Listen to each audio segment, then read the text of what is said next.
السلام عليكم ورحمة الله وبركاته. معاكم محمود صقر. النهارده ان شاء الله هنتكلم عن درس مهم جدا في الريندرنج، هو اللايت. ولما اقول لك في الريندرنج، يعني الريندر عموما بيبقى فيه جواه حاجات كتير، فيه الشيدنج وفيه اللايتنج وفيه كاتشرنج وفيه حاجات كتير جدا جوه الريندر. والريندر معناها كلمة ان انت بتخرج الاوبجكت دوت من البرنامج لان هو يطلع للنور، يبقى صورة او فيديو. فانا النهارده عايز اتكلم عن اللايتنج، عن الاضاءات، انك لازم تحط اضاءة في السين بتاعك عشان يظهر.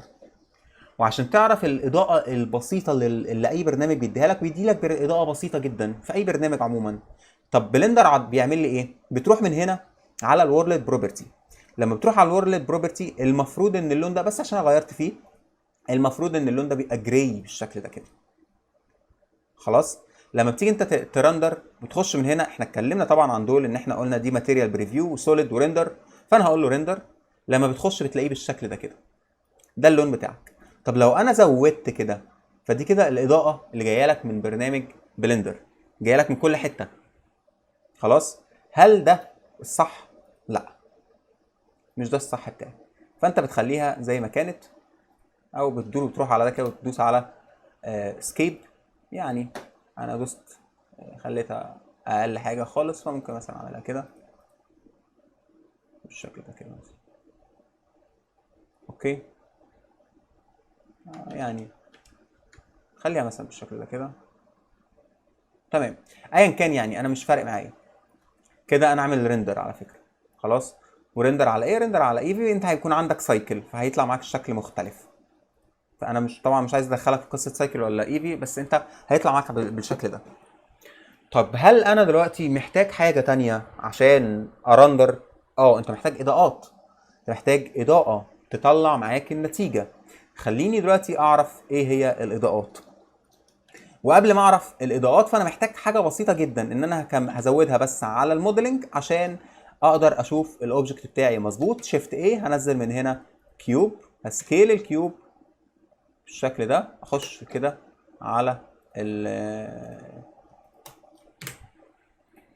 الايديت مود، وشلت الاثنين فيرتيسز دول، وهخش على الايدج دي كده. كنترول بي، كنترول بي، وهعمل بيفل بالشكل ده. تمام. بعد كده هطلع واقول له سكيل، كبر لي ده شويه، واخش بقى على الفرونت، ارفعه هنا كده.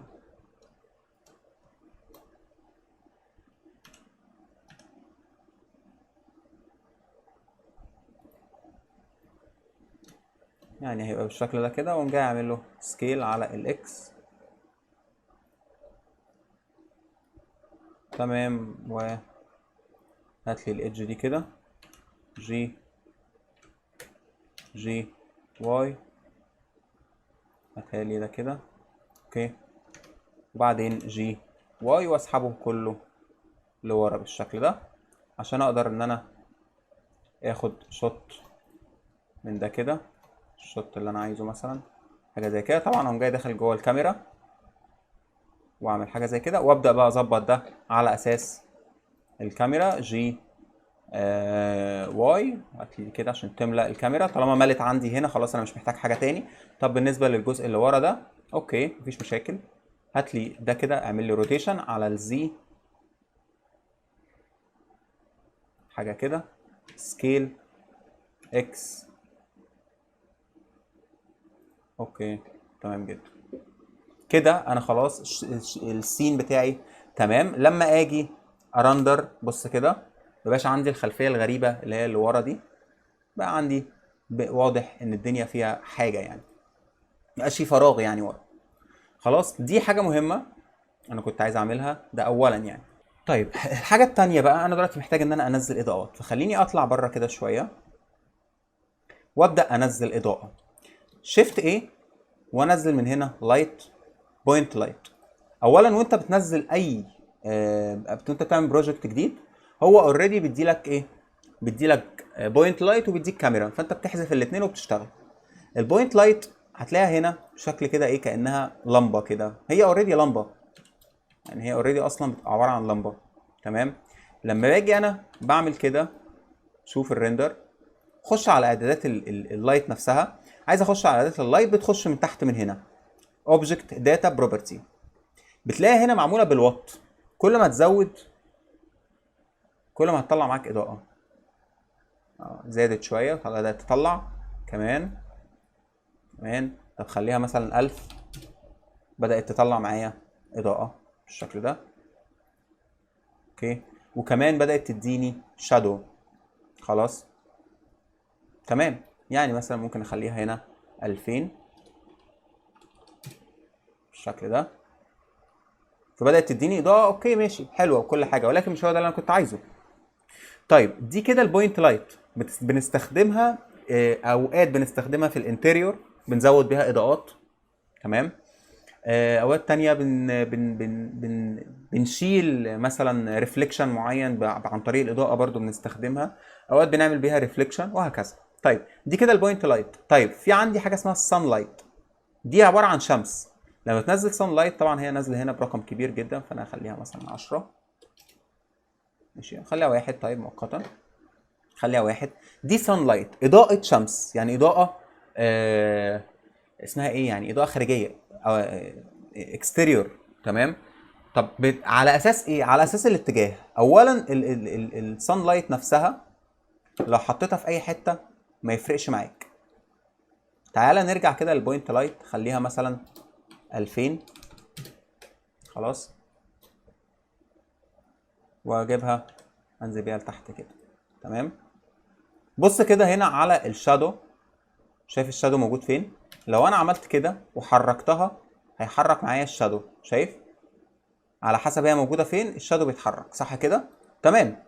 لكن لو انا رحت على الصن بالشكل ده وحركتها، مهما حركتها الشادو ما بيتحركش مكانه. طب الشادو بيتحرك على اساس ايه؟ على اساس الاتجاه بتاع الشمس. بص كده، شايف اتجاه الشمس بقى فين؟ اهو بالشكل ده. هتقولي طب ما هو منطقي، ما انت خليتها تبص له. طب لا يا سيدي، ادي الشمس كلها حطيتها لك هنا. شايف الشمس فين؟ بقت هنا. بس هو اتجاهها هنا، هي مش مهم الشمس موجوده فين، ولكن مهم اتجاهها رايح فين. خلاص. يعني الشمس دي بعيد اوريدي، هي اصلا بعيد قوي كده يعني. تمام، عشان تعرف تظبط حاجه زي كده. طيب لو انا دخلت مثلا من هنا، احس ان المشهد بدا يديني واقعيه اكتر. يعني بدا المشهد يبقى واقعي اكتر يعني من الاول. تمام، وبدا يظبط عن الاول بكتير. فالاول كان في واقعيه، دلوقتي في واقعيه تانية. خليني مثلا ان انا ازود اللايتس شويه عشان المشهد ينور اكتر واقدر ان انا الونه.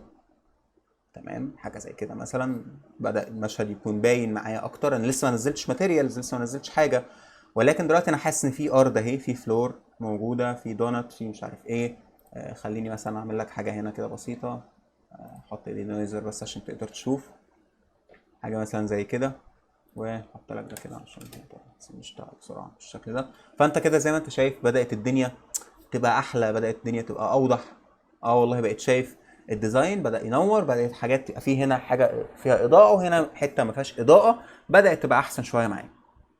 فعلى اساس الاضاءه، على اساس اتجاهها، على اساس هي لازمتها ايه، فانت بتعمل الديزاين بتاعك. انت ممكن مثلا تستخدم سان لايت، ممكن تستخدم بوينت لايت، ممكن تستخدم اريا لايت، على حسب ما انت هتستخدم. طيب خليني اطلع من هنا ونشوف بقيه الحاجات اللي عندنا. طبعا شيل بقى الدينويزر ده خالص. اكلمك طبعا ايه هو لازمه الدينويزر وايه لازمه الحاجات دي كلها. خليني احط ده هنا كده، وخليني اروح على اللايت واروح على اعدادات اللايت، او اللي هي الاوبجكت داتا بروبرتي. لو قلت له سبوت، بص كده السبوت لايت ده ايه لازمته. يعني هو جاي من اسمه طبعا. خليني مثلا ازود ده كده، خليه مثلا 1000 واط. السبوت لايت سبوت لايت، يعني مفيش فيه اي حاجه زياده. يعني هو لازمته الوحيده ان هو بيعمل لك سبوت على الارض. شغل المسرح، الحاجات اللي بتشوفه، يعني اللون اللي بتلاقيه على المسرح، لو بتلاقي دايره كده وفي حد مثلا واقف جواها. تمام. وهكذا. بيقول لك هنا السبوت سايز، طبعا تقدر تعمل تصغر السايز بتاع السبوت نفسه. تمام. تقدر مثلا تقلل اللي هو الفول اوف. طبعا انا نسميها بلند، ولكن ده حاجه اسمها فول اوف، ان هو بيعمل فيزر، بيتباعد كده. يعني بص، شايف ده كده، يعني اضاءه ناعمه قوي كده، خليتها شارب قوي كانها من قريب، تمام، وهكذا. تمام. الشو كون هنا بيوري لك عشان انت عايز تشوفه بس الشكل ده كده. الدنيا هنا تمام يعني. اوكي. طيب خليني مثلا اخش على الاريا لايت، ودي بقى اللي عاده بتستخدم. الاريا لايت عامله كده زي السان لايت، بيبقى ليها اتجاه برضو، تمام، ولكن اتجاه الاريا لايت، تمام، في معظم البرامج بتكون عباره عن حته مربع كده. خليني اعمل لك سكيل ليها. بص كده، هي عباره عن مربع، تمام. خليني بس الغي الروتيشن اللي عليها ده عشان تشوفها. عباره عن مربع، ناحيه بتنور والناحيه التانيه لا، تمام.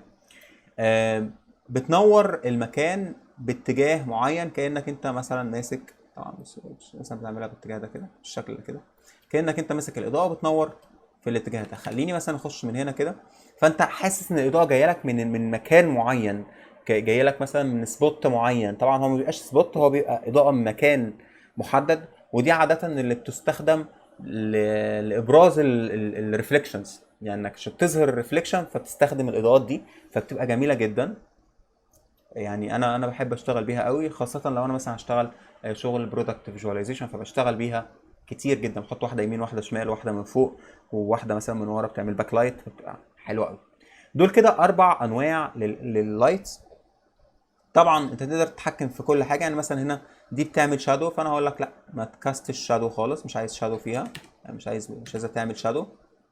بص كده، كده هي مش عامله شادو، طب كده عامله شادو، تمام. عادي جدا تقدر انت تتحكم في كل الحاجات دي بكل سهوله. طبعا ده هذا سكوير، فانت ممكن تخليه ديسك، يعني شكل دايره، يفرق معاك في الشادو ويفرق معاك في الاضاءه، تمام. هنا ريكتانجل، طبعا هي ريكتانجل اصلا اوريدي. طبعا الريكتانجل دي لازمتها ان انت تقدر تتحكم في حجمه، تخليه مثلا بالشكل ده كده. هتقولي طب ده ايه لازمته؟ هقول لك ده بيبان معاك في الريفليكشن ان هو يعني ايه خط كده، بيبان في الريفليكشن. وهتفهم طبعا الكلام ده لما تشتغل ماتيريال، تمام. ممكن برضو تغيره، تخلي مثلا اليبس بالشكل ده، برضو نفس الكلام، برضو بيبان يعني بيظبط معاك في الريفليكشن وهكذا. طيب في حاجه مهمه جدا انا عايزك تفهمها على الاضاءه. خليني ادخل من هنا كده واشوف. بص انا كبرتها ازاي، كبرتها قوي صح، هم اصلا اوريدي 400 واط. طب خليني مثلا بدل ما تبقى اليبس خليها ديسك، هي 2 متر او حاجه زي كده. خليني اصغرها قوي. الاضاءه بتزيد ليه؟ يعني ليه الاضاءه بتزيد؟ لان انا اعطيها 400 واط على اضاءه على سبوت صغير، فبينور حته صغيره، فكل الفوتونات اللي طالعه منها بتبقى فوتونات كتير جدا في مساحه صغيره، تمام. يعني في المساحه الصغيره اللي انا اصلا منورها واخده كل الفوتونات. لكن لو خليت ده مثلا 3، وزعت الاضاءه على مكان كبير، تعال نطلع كده ونشوف. بص الاضاءه، بص المكان، بس هي منوره قد ايه، منوره مساحه كبيره، منوره مساحه، عشان كده اتوزعت. طب لو 2 الاضاءه بدات تزيد، طب لو 1 الاضاءه بدات تزيد. شايف حتى المكان القريب الاضاءه فيه زياده قوي، ليه؟ لان هو بقى قللت المساحه اللي هتنور فيها. فدي مهمه جدا، حجم الاضاءه بيفرق معاك في التعليم بتاعها. طيب هنا بتعمل ايه؟ هنا بتكاست شادو صح. خليني اعمل دي كده بوينت 2، واعمل دي كده بالشكل ده، خلاص. 0 1. بص الشادو اللي ورا ده، خليني اعمل لك فين هو، ايوه دينويزر. بص شايف الشادو اللي ورا ده كده؟ هنستنى بس شويه لحد ما الشادو ده ما يظهر.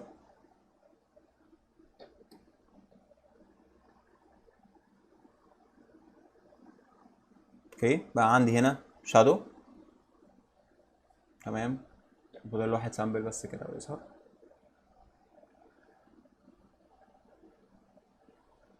تمام.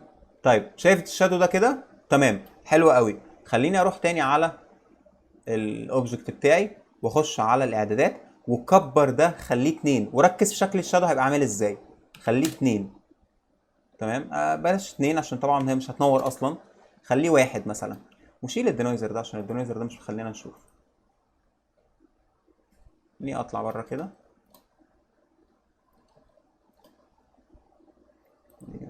خليه مثلا هنا خليها 600، لا 6000 قصدي، 6000. الشادو، شايف الشادو عمل ازاي؟ كل ما هتكبر الشادو هيقل، كل ما هتكبر حجمها الشادو بتاعك هيقل، هيصغر حجمه، هيصغر. وكل ما هتصغر، خليها مثلا بوينت 2، الشادو بتاعك هيزيد. يبقى لو عايز تخلي الشادو اكبر، يكون كبير ويكون واضح اكتر، صغر ال الاضاءه بتاعتك، هتعمل فوكس على الاضاءه فهتوسع معاك. لو عايز الشادو بتاعك يبقى انعم وكبير، كبر الاضاءه، كبر حجم الاضاءه. تمام؟ دي معلومه مهمه جدا لازم تبقى انت عارفها. تمام؟